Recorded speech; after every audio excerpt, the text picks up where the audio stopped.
doing an interview. Yeah, it's a cute little bonus episode. Yeah.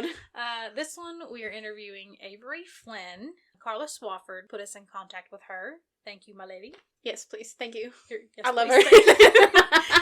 Yes. Oh, not my lady. It's your lady. Carla's my lady. How could I forget? Oh my goodness. This is the interview that we had. We really enjoyed our time with her, and we can't read. I mean, I can't. I'm dyslexic. So. Honestly, I can't either. So enjoy this interview that we did with Mrs. Flynn, and we can't wait to read the books that she recommended. Some are hers, some are not. Mm-hmm. And she recommended a bunch. She did. I am so excited. I think it's at least 6 books that she recommended, and then one of them was a series. I'm counting 8. 9. I'm counting 9. Oh, I missed one then. We definitely enjoyed this and hope to talk to you again in the future, Mrs. Avery Flynn. And here's the interview. So I think you wanted the first one. Oh, did I? Oh, yeah. So when we were looking at, we saw that you accepted the Zoom invite. It showed that like your time zone was 11 p.m. That was really weird. So we were just curious if you're like in a different time zone or if it's just Zoom glitching, because I know it's been glitching weirdly lately. Yeah, no, it's Zoom glitching. So, yeah, because I'm just up in Virginia. I'm right outside of DC. Okay. So we're in the same time zone. Okay. Yeah, it said it was 11 p.m. and the interview was going to be from 11 to 12 a.m. And so we were like, oh my goodness, we're going to make her stay up all night. So I would say no. Better, yeah. I would say no.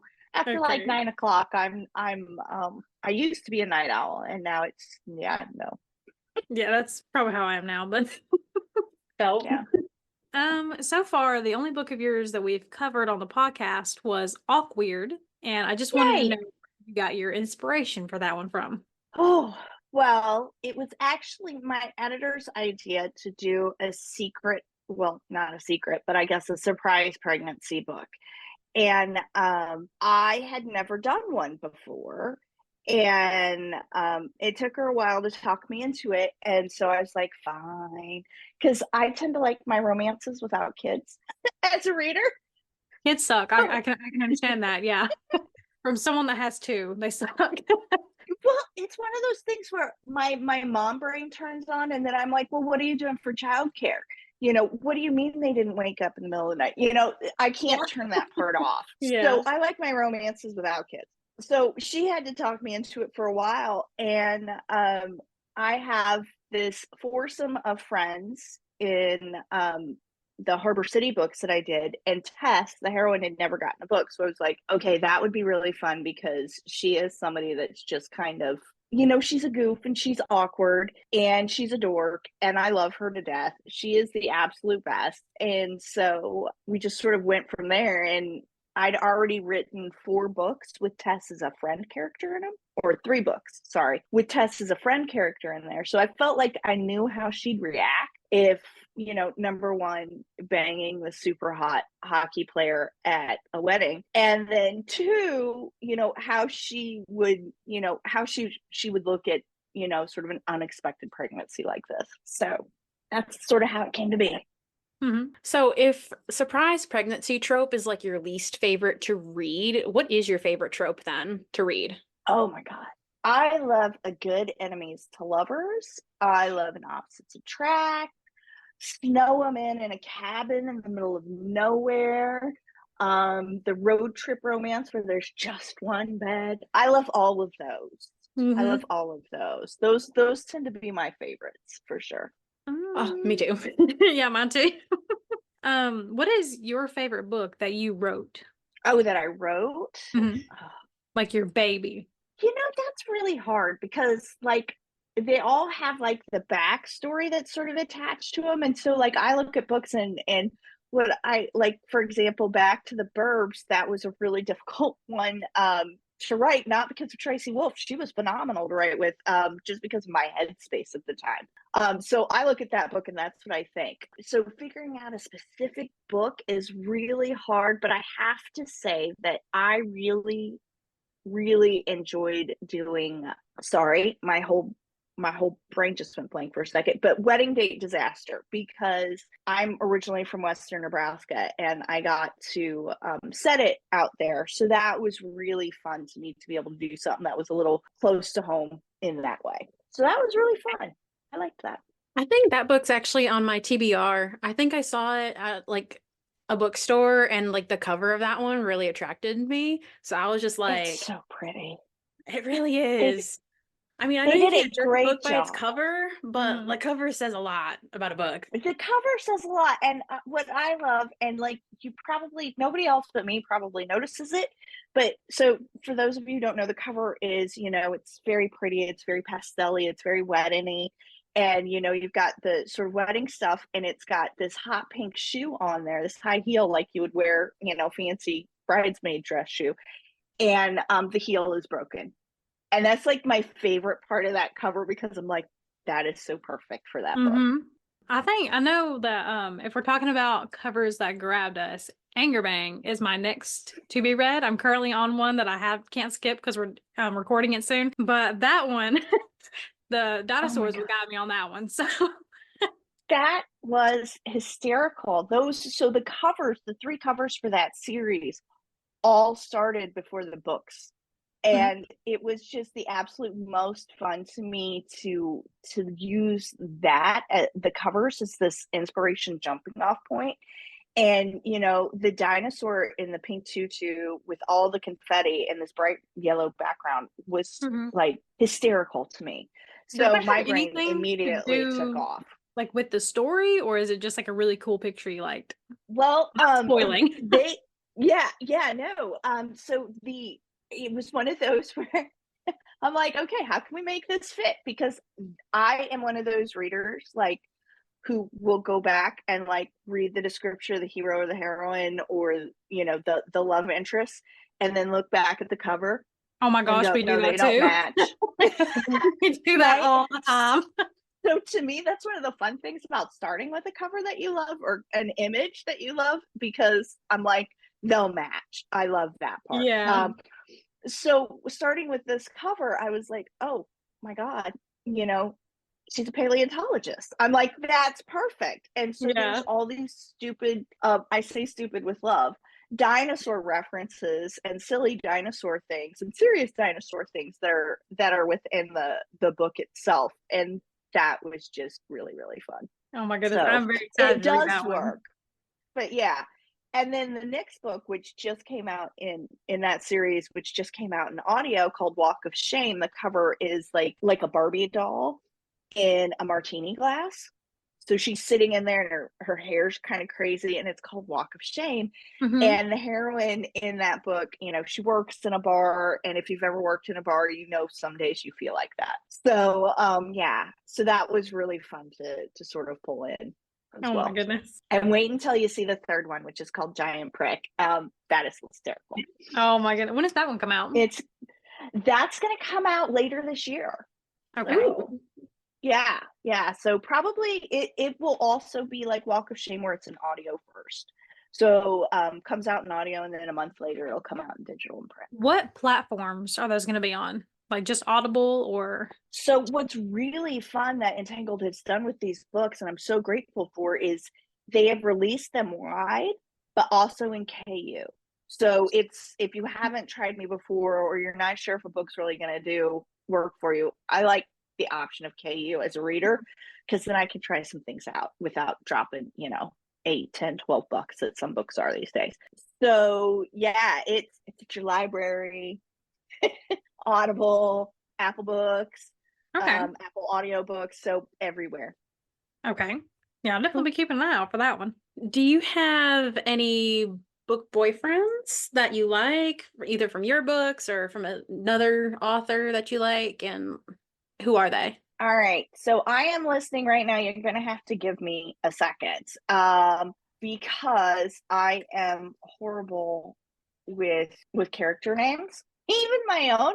So I'm not even going to lie about that. And I am listening to a book. I am literally listening to it right now. I was listening to it making dinner, and it's phenomenal. I highly, highly recommended. Okay, his last name is Torres. I'm like, I could not remember his last name. So the hero's name is Jason Torres, and it's in The Starter Acts, which is by Mia Sosa, and it's an Audible original. So it's then it's going to be included in their program. It is hysterical. I just love it. And the hero himself, he is just delicious and one of those total softy good guys that you just kind of fall for. And I just adore him. And the guy who's doing the narration for him is phenomenal. Really, really good. His name is Noah Perez, and he's got a great voice. Great voice. So that's my current book boyfriend. Okay. I don't know if I currently have one because the book I'm on right now doesn't really have much aspect. It's more like witchy vibes. I don't know if you've read the Court of Thorns and Roses series by Moss. I am a loser. I have not. Okay, well, so I really need to fix that, is my understanding. That's a really good series. It's really popular right now on Book Talk and Facebook. It's like everywhere right now. Yeah. But yeah, we did cover that series a while back, but I think Moss was probably the first author that I really read as a young adult, so that's why she stuck with me, because I wasn't allowed to read romance grown-ups. Yeah. Mine was stolen, so it was just whatever books were around that I could sneak off. Yeah. I could sneak off the side table or the coffee table, and then my mom's like, "Where's my book?" Yeah. Boy, I don't know. I haven't seen it, Mom. I don't know. What does your TBR look like?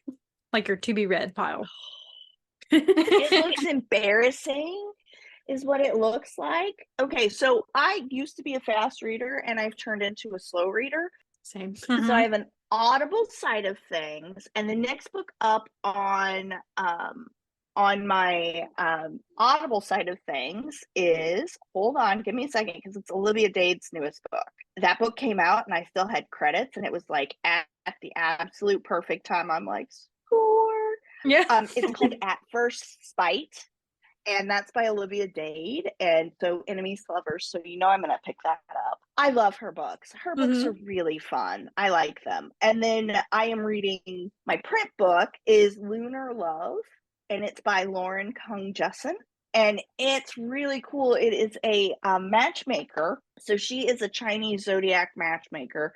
She just took over the family matchmaking business, and the love interest is also a matchmaker, but through like dating apps and stuff like that. So he creates sort of like more tendery type things. So of course they go at it. So are you seeing a theme here? Yeah. That's what my TBR looks like. Yeah, I am actually writing all these down to add them to my TBR later. So I think yours is over 300 now, isn't it? No, my TBR is over 400, so it's embarrassing. Oh my goodness. Close to 450. So well, and then you add your waitlisted books at the library, and oh my god, yeah, it's a dangerous thing, but you can't ever have enough. And because I don't know about you guys, but I'm a mood reader, so it can be the world's greatest book, but if I'm not in the mood for it, it's just not going to hit. Yeah. So yeah. I was just talking to Carla Swafford about like my TBR and telling her about how it's 400 plus books long. And she told me that like every year you should just go back and look at it and get rid of books that you're like, yeah, I'm probably not going to read those. And I'm like, yeah, that would work out really well if I didn't have like 400 books to sort through. To go through, yeah. I would disagree with that. No, I won't be doing that. You go ahead. Yeah. Yeah, I currently have all 7, 1, 2, 3, 4, 5, 6, 7, 8 stacks of TBR books that are physical. That's not including my Kindle TBR. Oh, mine fills up like 3 trays. I'm not going to judge on that because I'm just as bad. I think that one's already kind of been answered. I was going to ask what your favorite book you didn't write. Like we asked one that you did write, but what's your favorite book that you did not write? I have 2 that immediately jumped to mind. Lyssa Kay Adams, The Bromance Book Club. I loved that book. I wished I had read that 100%. Absolutely. That is the first one that jumps to mind. And then the second one that comes to mind is Boyfriend Material by Alexis Hall. That book is fabulous. They both really, really hit for me because there's high banter in both. There's great sort of like, I'm not gonna, in boyfriend material for sure, the whole I'm not gonna fall off. Who would be that big of an idiot? Which is catnip for me. And I just thought that Lys's the Bromance Book Club was such a fun way. She did a really good job with that whole, the boys talking, she did great job with characterization in that, and that little group of guy friends that start this romance book club, and it's just really good. So those are older, but those are the first two that just jumped to mind that I just absolutely love. I guess moving away from books itself, I guess, as an author, what advice do you have for someone who's wanting to become a writer? Oh, well, unfortunately, the only way to write a book is to actually sit down and do it, or stand and do Yeah. it. That is the most unfortunate fact about this. Is unfortunately it has to somehow get out from your head. So that's number one, is just to sort of do it. And also, be kind to yourself and take your time if you need to. If you're a fast writer, you're a fast writer. Awesome. If you're a slow writer, you're a slow writer. That's okay. There is no single one right way to write a book, no matter what folks trying to sell you a course will tell you. It's how it works for you. And I think that sometimes, especially when you're new, is difficult to understand or follow, I guess. Easy to understand, hard to follow, because you feel like you should be doing it like the other person tells you to do it when you already know. So, yeah. That's my advice. Be kind to yourself. That's really good advice. Yeah, That really is. yeah. It's hard to try to like pace yourself and do things like your way, because you're looking at everybody else around you and you're just like, okay, well, they're doing it better, so I need to be more like them. Then you lose sight of that as you go along. Yeah. And that is, I mean, that is the one thing, as you're writing and as you write more often, you build that muscle, and then sometimes it's easier to find that unique voice that you have. I think we all sort of start off sounding a little bit like somebody else, and then as you get your feet under you, that's when you like sort of let go and let yourself actually write, and that's when your voice and your unique perspective comes out. That makes a lot of sense. This one wasn't a question I wrote down, but I'm curious because she introduced us. How did you meet Carla? Oh my goodness. So we belong to a writers group together, volunteered together, and got to know each other that way. And way back a million years ago, I started off writing romantic suspense rather than contemporary romance and romantic comedy, and a little bit of witchy romance. So our writings were more similar. At back in the day. And yeah, no, I've known Carla for a million years. Oh, we absolutely love her. She's very nice. Okay, so this is my last question. Do you have any other questions? I have one more. Okay, so one of my last questions, because we were looking at your about page on your website, and on it says you're plotting to take over the world so you can banish crocs from existence. You hate crocs too? Oh, so much. So much. And my daughter loves to show me her crocs with all of like the little doodads and doohickeys stuck to them. And I'm like, you're 21. You shouldn't be doing that. But yeah, no, I hate crocs. I understand they're comfortable. They're still, no. Well, they just look like swamp muck to me. 23-year-old that has 3 pairs of them. I'm going to pretend like we didn't talk about this. I love crocs. They are my absolute most favorite shoes. I don't like them. So and that's what she tells me too. She's like, I'm gonna buy you a pair. She's like, your birthday is coming. I'm gonna buy you a pair. And I'm like, that's what she says to me all the time. She's like, I'm gonna buy you a pair for your birthday or Christmas, and I'm like, please don't. Listen, I'm like, Alabama born and raised. If they're not wearing boots, they're wearing Crocs. So well, Okay, so here's what kind of gets me. I think I grew up in the country. All I can also see are the holes and think of all the stickers that are going to get in there. Yes. They're And bad. all Yeah. the mug and all that. So that's like where my brain immediately goes to is my foot is getting stuck by something. Yeah. So stay out of the sticker patch. I guess you're okay. Yeah. Yeah, definitely don't wear them to the beach. I learned that the hard way. So Ooh. the sand spurs are something else. Oh, I'm in pain for you. Yeah, I will never make that mistake again. Yeah, my final question is, are there any more of your books that you would like us to cover on the podcast? Oh, every single one of them. Sorry. Okay, we can try for that. Yeah. You know what? I really had a great time writing Walk of Shame. It's there was something really fun about writing these two love interests who kept basically trying to physically keep themselves apart because every time they were together, they could not keep their hands off of each other. And that was the last thing that they should do. So Yeah. they would literally, like, she would go into a bathroom at work to hide. And, all of these things. And can you believe that fate and life just kept throwing them together again and again and again? Yeah. It's amazing how that happens. And I love the fact that they think they're being so smooth and that nobody in there, because he's a hockey goalie coach and her dad is the coach of the team. And so they think they're being all suave and nobody knows what's going on. And if they all know there's an actual betting pool, Yeah. about it. And it's a lot of fun. It's pretty spicy, but there's a lot of humor in it, and I just had a blast writing it. So yeah, if you're looking for a good time, That definitely Walk of sounds Shame. right up my alley. So we will definitely be covering that one on the podcast. We definitely don't mind spicy. Oh no. Yeah.